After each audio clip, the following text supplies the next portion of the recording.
Hello friends, welcome to Tutorial Point. In this session, I am going to discuss JQuery first application. So far we have done environment setup. Let's see the action. First application in action. My first application. So I have created a HTML page with simple contents. Title, my first application.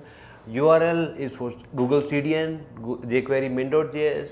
My body contains a simple empty div ID, message div with no content. Now my jQuery contents come into action. My jQuery says document.ready function. This is equivalent to your body.onload. Like when your HTML body gets loaded, this function will get executed. What it will work, it will do simply your content of message div are replaced.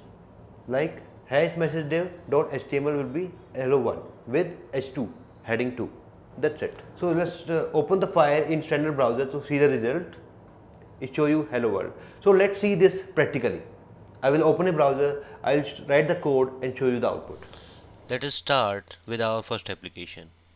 We have a simple DOM, we have empty division tag, and in our script we are simply setting an HTML hello world to the message div. So that's it. Here point to note is we are using dollar then hash message div. Hash identifies the ID of div and .html is jQuery method which is setting hello world to it. So let's see the output now.